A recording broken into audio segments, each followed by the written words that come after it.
Hello everyone. अगर आप सभी जानना चाहते हैं कि फ्रीलांसर की इनकम पर कैसे टैक्स लगता है और उन्हें क्या कटौती की अनुमति है, तो आप सही वीडियो पर आए हैं। हम आपको फ्रीलांस इनकम से जुड़ी सारी जानकारी देंगे, तो अब आपको परेशान होने की जरूरत नहीं है। इस वीडियो में हम आपको एक क्लियर और सिंपल एक्सप्लेनेशन देने जा रहे हैं जिसे हर टैक्स पेयर समझ जाएगा। अगर आप पहली बार हमारे चैनल पर आए हैं तो सब्सक्राइब करना न भूलें। यहाँ आपको एक्सपर्ट गाइडेंस, टैक्स टिप्स और लेटेस्ट अपडेट्स मिलते हैं, सब कुछ बहुत आसान भाषा में। तो चलिए आज का वीडियो शुरू करते हैं। सबसे पहले हम बात करते हैं फ्रीलांसर और फ्रीलांसिंग इनकम क्या है। कॉन्ट्रैक्ट के अनुसार फ्रीलांसर वह व्यक्ति होता है जो सेल्फ ऑर्गेनाइजेशन होता है और उसे अपने काम, प्रोजेक्ट और कंपनी को चुनने की स्वतंत्रता होती है जिनसे वह जुड़ना चाहता है। फ्रीलांसर अपनी प्रोजेक्ट्स या फ्रीलांसर कार्य के लिए अर्नड इनकम पर इनकम टैक्स का भुगतान करने के लिए भी उत्तरदायी होते हैं। विभिन्न एडवाइजर्स और प्रोफेशनल जैसे कि software developers, blog consultant, content writer, tutor, web designer, fashion designer आदि फ्रीलांसर के रूप में योग्य होते हैं। अध्याय 3। अब बात करते हैं कि फ्रीलांसर्स की आय किस हेड में टैक्स होती है। किसी व्यक्ति द्वारा अपने मैनुअल या इंटेलेक्चुअल कौशल के उपयोग के चैनल से एक्वायर्ड की गई कोई भी आय बिजनेस और प्रोफेशन से लाभ और लाभ के अंतर्गत वर्गीकृत की जाती है। टैक्सेशन के रेफरेंस में फ्रीलांसर को एक बिजनेस और प्रोफेशन के रूप में माना जाता है।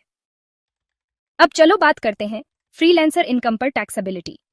पहले हम बात करते हैं जीएसटी के इम्प्लीकेशंस की। अगर किसी फ्रीलांसर का एक साल का कुल कारोबार 20 लाख रुपए विशेष राज्यों के लिए 10 लाख रुपए से अधिक है तो उसे जीएसटी के रजिस्ट्रेशन अंडर कराना होगा। अधिकांश सेवाओं के लिए 18% जीएसटी रेट एप्लीकेबल है।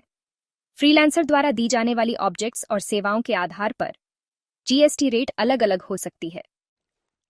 अब हम बात करते हैं इनकम टैक्स इम्प्लीकेशंस की। फ्रीलांसर को एप्लीकेबल स्लैब रेट्स पर इनकम टैक्स का पेमेंट करना होता है और बिजनेस और प्रोफेशन के टॉपिक के कटौती अंडर का दावा करना होता है।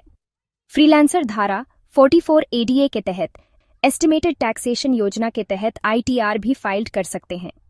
एस्टिमेटेड टैक्सेशन योजना उन्हें ग्रोस एनुअल इनकम के केवल आधे हिस्से पर टैक्स का भुगतान करने की अनुमति देती है यदि यह 50 लाख से अधिक नहीं है। हालांकि यदि नकद लेन देन टोटल रिसीट्स के 5% से अधिक नहीं है तो ग्रोस रिसीट्स की सीमा बढ़ाकर 75 लाख रुपए कर दी गई है। और यदि वह ऑप्शनल टैक्स रिजीम के लिए अप्लाई कर रहा है तो वह धारा 80C से 80U के तहत सभी कटौती के लिए कैरेक्टर है और वह अपने बिजनेस प्रोफेशन में किए गए सभी खर्चों के लिए कटौती का दावा भी कर सकता है, जैसा कि एक बिजनेसमैन दावा करता है।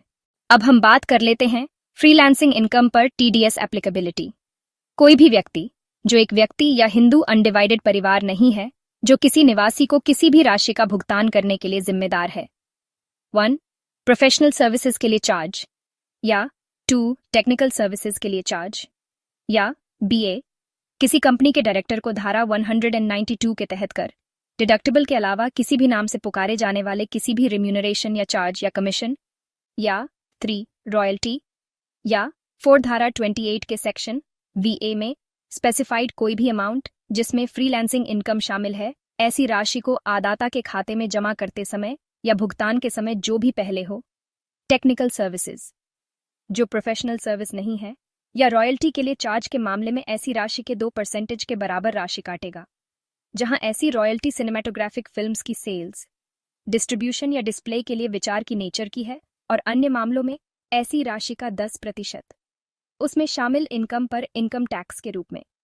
आगे यह भी प्रोविजन है कि कोई व्यक्ति या हिंदू अनडिवाइडेड परिवार जिसकी कुल सेल्स, ग्रोस रिसीट्स या उसके द्वारा किए गए कारोबार या प्रोफेशन से टर्नओवर उस फाइनेंशियल ईयर के ठीक पहले के फाइनेंशियल ईयर के दौरान कारोबार के मामले में 1 करोड़ रुपए से अधिक या प्रोफेशन के मामले में 50 लाख रुपए से अधिक है, जिसमें प्रोफेशनल सर्विसेज या टेक्निकल सर्विसेज के लिए फीस के रूप में ऐसी राशि जमा की जाती है या भुगतान की जाती है, इस धारा के तहत इनकम टैक्स काटने के लिए रिस्पॉन्सिबल होगा।